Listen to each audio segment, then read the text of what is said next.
रूस को अंतरिक्ष में बड़ा झटका लगा है। रूस का मिशन लूना 25 क्रैश हो गया है।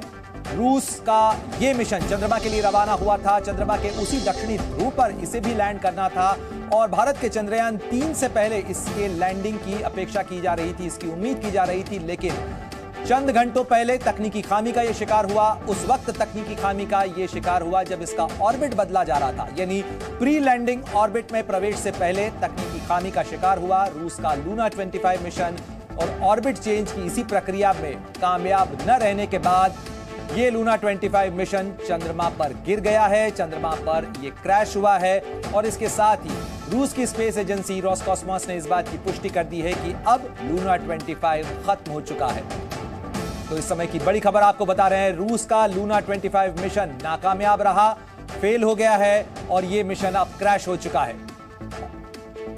21 अगस्त को इसकी लैंडिंग होनी थी, लेकिन लैंडिंग से पहले जब इसे प्री लैंडिंग फेज में लाया जाना था, प्री लैंडिंग ऑर्बिट में इसे दाखिल कराने की कोशिश की जा रही थी, उस दौरान तकनीकी खामी का शिकार हुआ लूना 25 मिशन।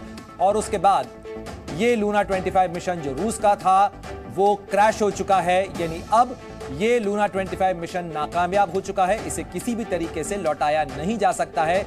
और इसके बाद रूस की जो एजेंसी है रोसकॉस्मोस, उसने इस बात की पुष्टि कर दी है कि लूना 25 मिशन अब खत्म हो चुका है।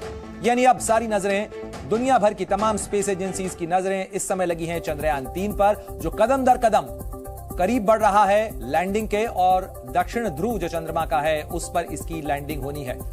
तो लूना 25 के साथ क्या खराब हुआ, क्या हुआ, यह आपको बता रहे हैं। तो ऑर्बिट ट्रांसफर में नाकाम हुआ लूना 25 और थ्रस्टर इसके फायर नहीं कर पाए। यह एक बड़ी वजह थी जिसके कारण यह ऑर्बिट अपना नहीं चेंज कर पाया। ऑनबोर्ड कंप्यूटर में इमरजेंसी के अलार्म दिए गए और उसके बाद चांद से टकराकर क्रैश हो गया लूना 25।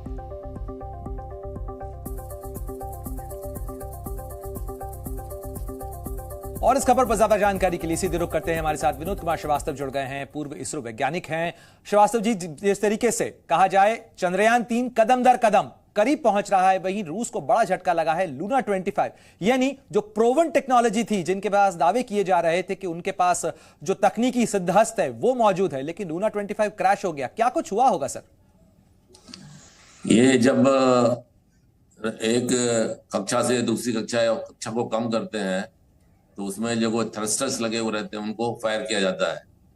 तो ऐसा प्रारंभिक से ज्ञात हो रहा है कि उसकी स्पीड जो कम होनी चाहिए थी वो करीब 1.5 गुना ज्यादा थी, जिसके कारण से वो संभल नहीं पाया और वो मून की सतह में आके जाके टकरा गया।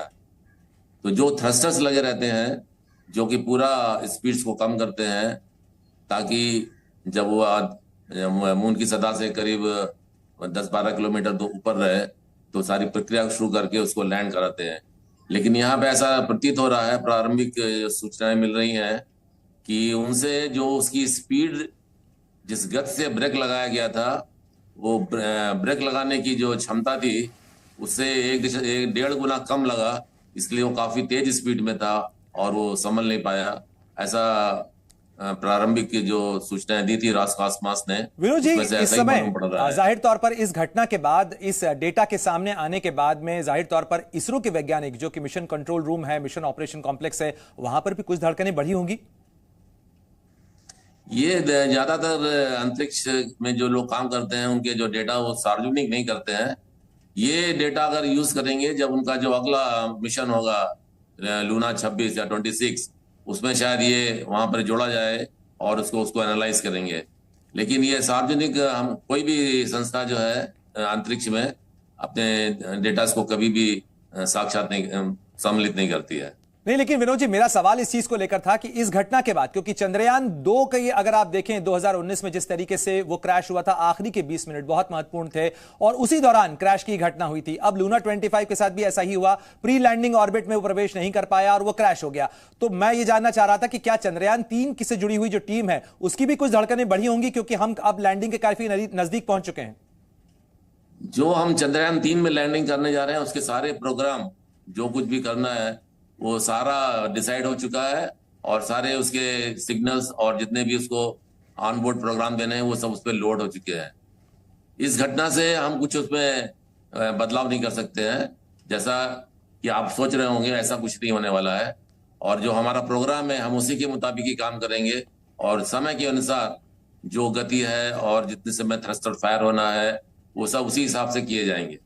सर, इन दोनों अंतरिक्ष प्रोग्राम की लगातार जो है इनका कंपैरिजन हो रहा था। 10 अगस्त को लॉन्च हुआ था लूना 25, जल्दी पहुंचना था, रूस के पास वो तकनीक भी थी, लेकिन वो फेल हो गया। जबकि चंद्रयान 3 अगर आप देखें 14 जुलाई को वो लॉन्च हुआ और वो धीरे धीरे स्टेप बाय स्टेप आगे बढ़ रहा है। तो क्या कहा जाए कि हमारी जो तकनीक है या इसरो ने जो मॉडस ऑपरेंडाई अपनाई वो कहीं ना कहीं एकदम कदम फूंक फूंक कर रखते हुए हर स्टेप को बड़ा कैलकुलेट करके ली जा रही है?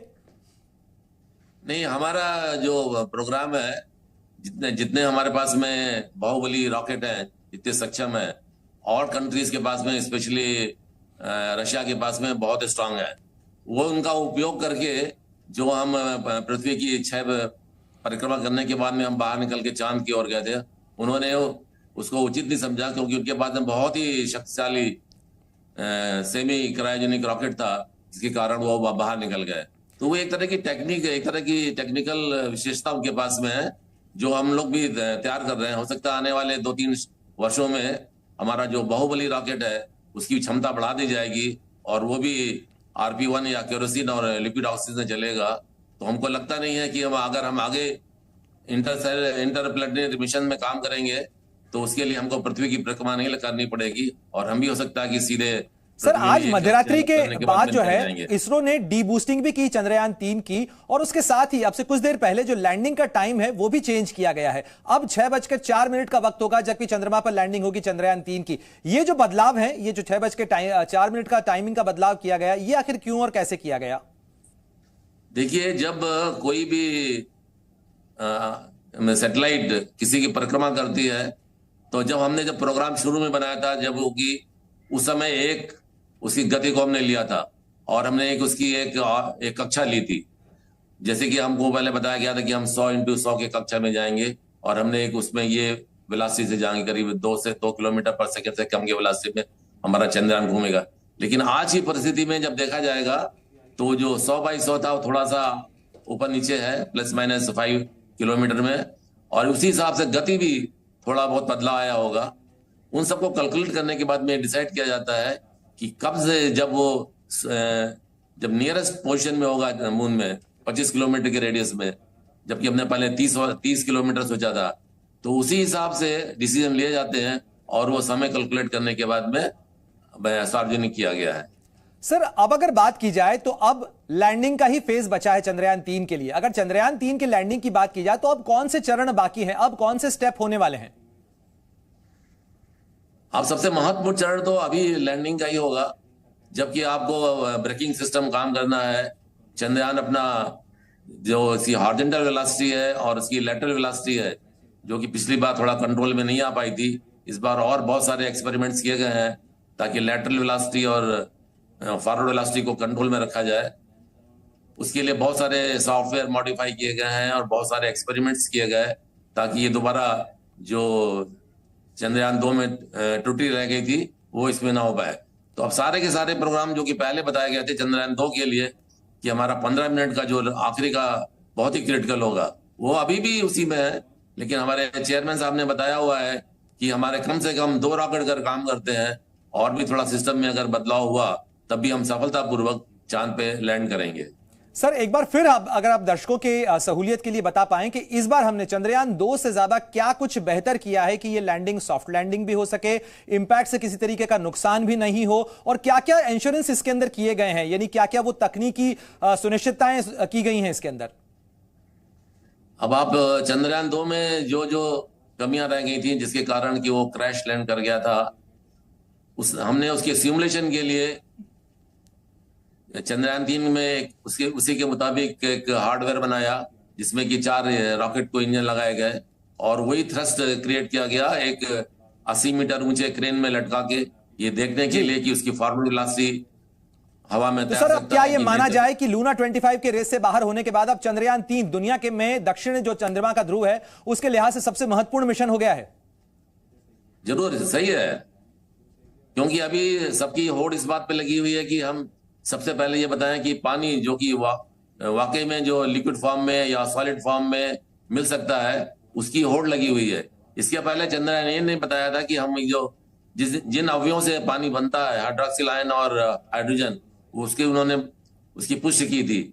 लेकिन अब ये धारणा बनाई गई है, क्योंकि चंद्रमा के इस पोल के ऊपर में बहुत सूर्य की किरण नहीं पड़ती है, तो हो सकता है अगर वहां पानी रहा हो तो वो जमकर एकदम बर्फ या बहुत ही सख्त बन गया हो। इसी की होड़ लगी हुई है आजकल। शुक्रिया हमसे बातचीत करने के लिए और ये तमाम जानकारियां जी न्यूज के दर्शकों से साझा करने के लिए। तो निश्चित रूप से दुनिया की नजरें अब लगी हैं चंद्रयान 3 पर, जो कि लैंडिंग के बेहद करीब पहुंच चुका है। और इसी दौरान रूस के लूना 25 मिशन को बड़ा झटका लगा है और वो क्रैश हो चुका है। जी न्यूज।